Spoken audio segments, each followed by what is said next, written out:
Well, the lockdown is gradually being eased, and we're back to fishing. Although it's a nice day outside, the wind is cold, and the rivers are incredibly low. We haven't had any rain here for seemingly months. So this little video just looks at my thoughts basically about where we are now, and looking back at it all, and perhaps looking forward to what's to come. The Chancellor of the Exchequer announcing that we're in a recession. There's a fair amount of sort of statistics and numbers in this video, but anyway, make of it what you want. Everyone will have their own views. Well, where are we now? Now that lockdown is being eased. So just a little reminder. On March the 3rd, the government unveiled its coronavirus plan. And that's just what it contained. Contain, delay, research and mitigate were the bases of the plan. Reaching the herd immunity threshold, HIT, was the goal, and advice was given about social distancing and washing your hands and all this kind of thing to control the rate of infection. Now, other countries who were sort of ahead in the COVID cycle, places like Italy and Spain, I mean, they were shocked as they had gone for the lockdown. But Sweden was the exception. It'll be interesting to see what happens in Sweden, what the final figures are. On March the 23rd, following a meeting which included Neil Ferguson from Imperial College, who forecast 500,000 deaths and the resultant overwhelming of the NHS if the current advice was ignored. I mean, panic ensued. There was a complete U-turn within the space of 24 hours. The Prime Minister spoke to the nation outlining strict new measures to be introduced by the government in a bill. In other words, it was all going to be legal with penalties, and lockdown began in earnest. So today, the 13th of May, lockdown has been eased very slightly. But testing the general population to find out who has been infected hasn't started. We have no idea how many people have had this disease and are now immune, and it's hoped to keep the R number below 1, and it stands at the moment between 0.6 and 0.9. The R number is how many people an infected person might infect. So you really need one person, or what they're looking for is one person infecting less than one.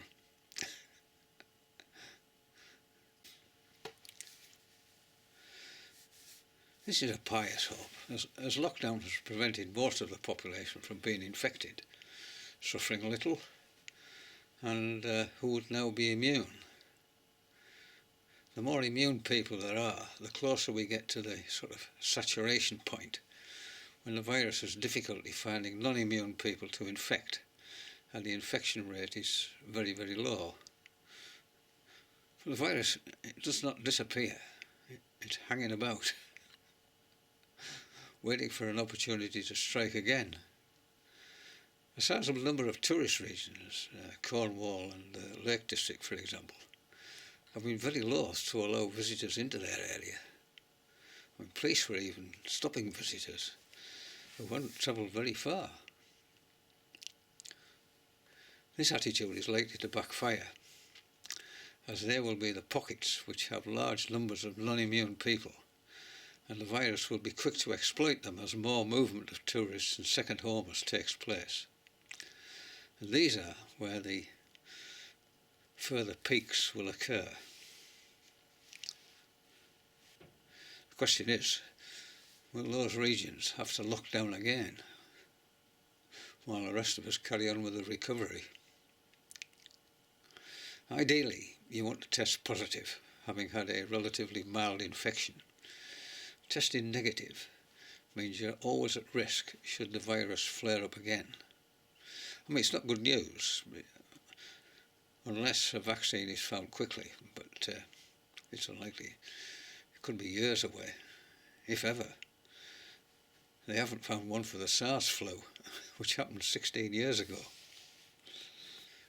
We have to allow the virus to continue to work its way through the population, increasing the numbers of immune people, or we'll find that it returns with a vengeance in the autumn when the cold weather begins, infecting the large number of non-immune people remaining.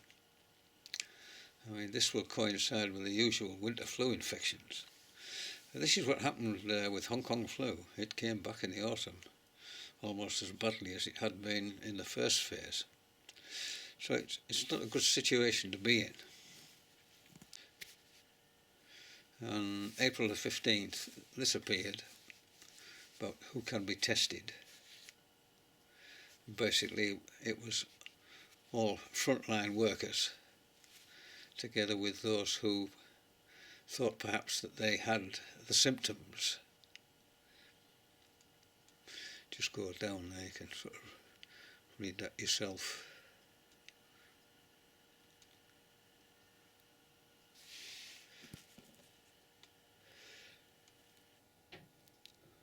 As of May the 12th, 1.5 million tests had been carried out and 229,000 thereabouts had tested positive, which is about 15.1%, which is no surprise because the large numbers of people who went for these tests went because they were suffering from the symptoms of corona.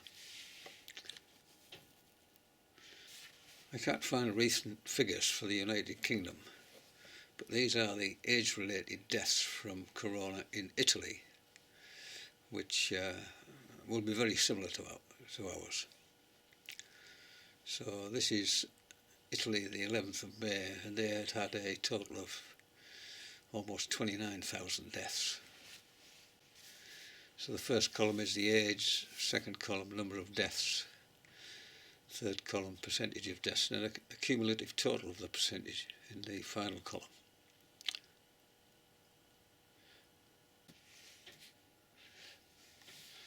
The interesting bit is this bit here. And you can see that of all the deaths, only 15% had been in people under the age of 70. And a sizable number of them probably had underlying health issues. The other 85% of deaths were in people who were 70 or over. So 85% of the deaths in Italy occurred in the over 70s, and 15% of the deaths therefore occurred in the under 70s. And this is May the 8th, the Office for National Statistics. So if we use those same percentages, so assuming the same figures for the United Kingdom, namely 15% of deaths in under 70s, the number of deaths would have been 4,978, and the 85%, 28,208 deaths, would have been in the over 70s. The population of England is 56 million, of whom 33,186 have died. That's May the 12th figure. So the percentage of the population of all ages who have died from corona is 0.06%. In other words, one person in every 1,670 people. But at least 85% of those were over 70. So the percentage of under 70s who have died from corona, that's 4,978, is only 0.009% of the population. In other words, 1 in 11,000 and many of those had underlying health issues. I mean, in some places it will be more than this, and in other places, hot spots, a bit like Barrow-in-Furness, for example, it will be this number will be smaller, but that's the average. So knowing those figures, why are we continuing with social distancing? It's utterly meaningless for the under 70s, and it's part of this continuing fear factor. Most over 70s can take care of themselves, as can those who have sort of high risk health concerns. Those in care homes are the most vulnerable, and obviously they will need to be protected by total isolation.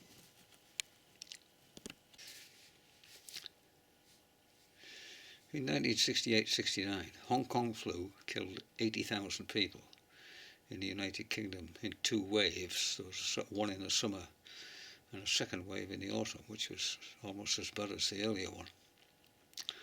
And in 1968, the population of the United Kingdom was 55 million.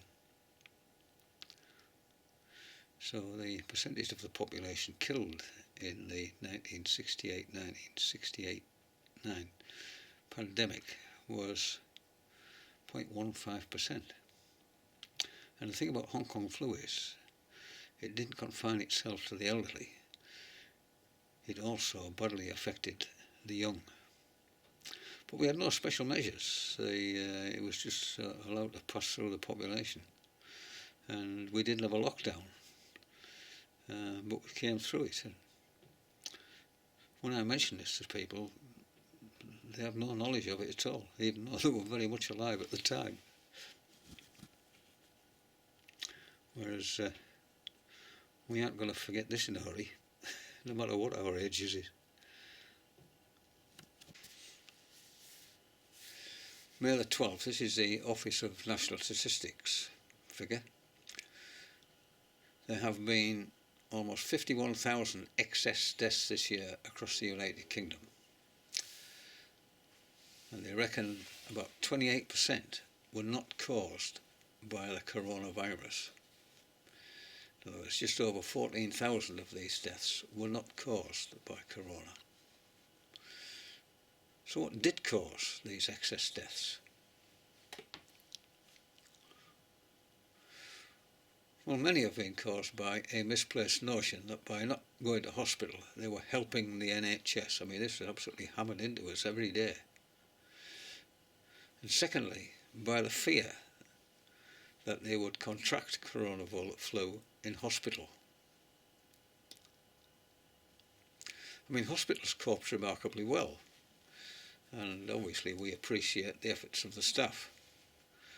But because of the fear factor, we ended up with several Nightingale hospitals at enormous cost, which were never used.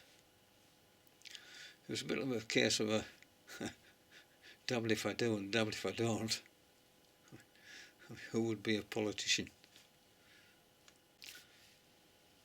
Currently, hospitals are only about 40% occupied, apparently. Something absolutely unheard of. And again, it's this fear factor.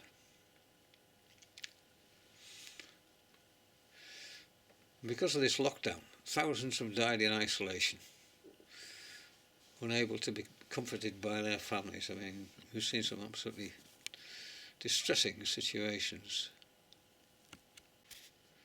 I mean, none more distressing than this.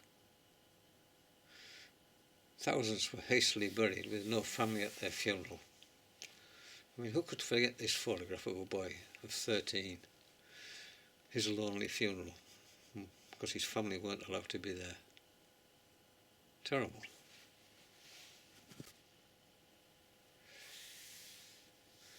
The effect on the economy has been catastrophic. There's no other word for it. With the Chancellor of the Exchequer, Rishi Sunak, saying today, that's the 13th of May, that we are now in a recession. I mean, that would be bad enough, but we've borrowed hundreds of billions of pounds to protect many workers and businesses as possible. The cost is estimated at £2 billion a day, and it's just been announced that it will continue until October. That's another 140 days. This money has to be repaid with interest, and it's going to take decades to do it. Even with a strong economy, it would be a tall order. It has been estimated that 50% of small businesses will not reopen following the crisis. Unemployment, which had been running at 4% before the current crisis, is estimated to rise to 10% in the last quarter of this year, 2020, falling to 5.8% a year later. Now, as there are about 33 million employable people in the United Kingdom, that's a rise from 1.3 million to 3.3 million who will be claiming universal credit. Hundreds of thousands will be unable to pay rent, mortgages and utility bills, amongst other things. I mean, I hope this announcement is one of these ploys used to make us feel better. It's used in many fields to the extent that you become cynical and disbelieving of them. The most common one is to do with road closures. So an announcement is made giving bad news, which has been exaggerated. I mean, such as a road closure till a certain date, knowing that it's not true. When the road reopens a few days earlier, people feel much better about it, and the council claims the credit, even though they knew the real date of the reopening all along. I hope the Chancellor's forecasts are such an exaggeration, but I fear not. So, in conclusion, even if the final death toll is of the same order as Hong Kong flu, namely 80,000, only 12,000 will have been aged under 70 years. Assuming a third of those who had underlying health problems, but that's 8,000 healthy people under the age of 70 will have died from COVID-19 from a total population of 58 million under 70s in the United Kingdom. And it works out about 1 in 7,250. Now, given that 8,000 excess deaths, it's a sort of conservative estimate of the 14,000 which have been recorded so far, are likely to have been a result of lockdown and the fear engendered by the media, Professor Ferguson and the government, and not by COVID-19 infection. Will it all have been worth it? Well, it depends where you're sitting.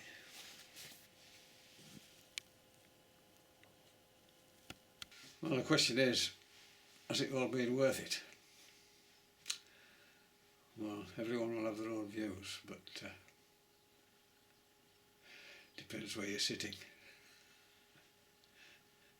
Take care. See you again. Bye-bye.